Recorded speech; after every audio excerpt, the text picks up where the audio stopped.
ঘূর্ণিঝড় মন্থা শক্তি হারিয়ে গভীর নিম্নচাপে পরিণত হয়েছে।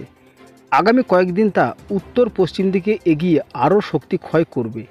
এর প্রভাবে দক্ষিণবঙ্গে বেশ কিছু জেলায় ভারী বৃষ্টির পূর্বাভাস রয়েছে। পাশাপাশি বাংলাদেশ ও উত্তরবঙ্গেও ভারী থেকে অতি ভারী বৃষ্টিপাতের পূর্বাভাস রয়েছে।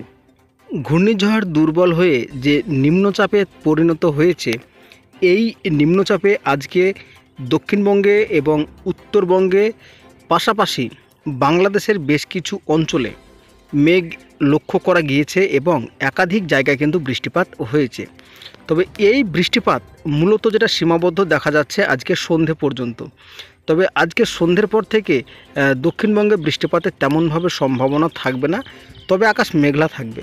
পাশাপাশি উত্তরবঙ্গেও যেটা দেখা যাচ্ছে যে উত্তরবঙ্গে কিন্তু রাত্রিতে বৃষ্টি রয়েছে বিরাটনগর, পুরুলিয়া, শিলিগুড়ি, গ্যাংটক এবং আলিপুরদুয়ারে।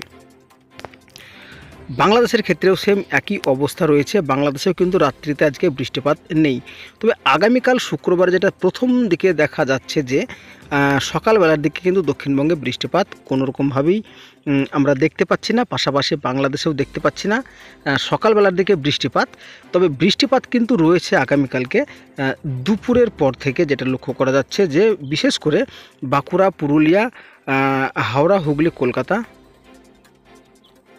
এই সব জেলাগুলোতে কিন্তু বৃষ্টিপাত রয়েছে।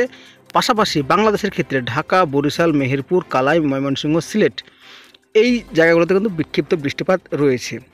তবে আগামীকাল উত্তরবঙ্গে ভারী থেকে অতি ভারী বৃষ্টিপাত রয়েছে গ্যাংটক, শিলিগুড়ি, আলিপুরদুয়ার, কোচবিহার এই সমস্ত অঞ্চলে। শনিবারের দিন যেটা লক্ষ্য করা যাচ্ছে যে শনিবার দিন একদম সকালবেলার দিকে দক্ষিণবঙ্গের আকাশ, বিশেষ করে বর্ধমান, বীরভূম, বাঁকুড়া, পুরুলিয়াতে একটু মেঘাচ্ছন্ন ভাব লক্ষ্য করা যাচ্ছে এবং মুর্শিদাবাদের কিছু অংশে একটু সামান্য বৃষ্টিপাত লক্ষ্য করা যাচ্ছে। তার মধ্যে কিন্তু বাংলাদেশে রংপুর, কালাই, বগুড়া এই সমস্ত জায়গাতে ব্যাপক বৃষ্টিপাত লক্ষ্য করা যাচ্ছে, অর্থাৎ ভারী থেকে অতি ভারী বৃষ্টি।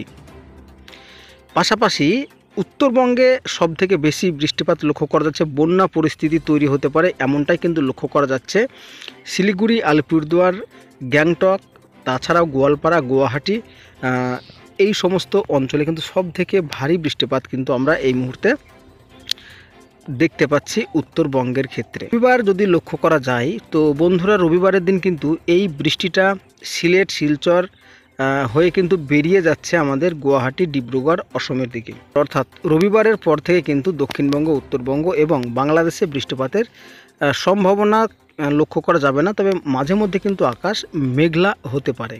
তবে আপনাদেরকে আরও একটা কথা জানিয়ে রাখি যে এই মুহূর্তে দক্ষিণবঙ্গে গত কয়েকদিনে ব্যাপক বৃষ্টিপাত হয়েছে, বিশেষ করে উপকূলের জেলাগুলোতে। এই ঘূর্ণিঝড় থেকে যে নিম্নচাপ রয়েছে, তো এই নিম্নচাপের জেরে কিন্তু দক্ষিণবঙ্গে টানা 3 দিন বৃষ্টিপাতের সম্ভাবনা থাকছে। তো বন্ধুরা, আজকের মতো এই সংক্ষিপ্ত আপডেটটি এখানে শেষ করছি। কেমন লাগলো অবশ্যই জানাবেন, আর ভালো লাগলে চ্যানেলটিকে সাবস্ক্রাইব করে বেল আইকনটি প্রেস করে দেবেন।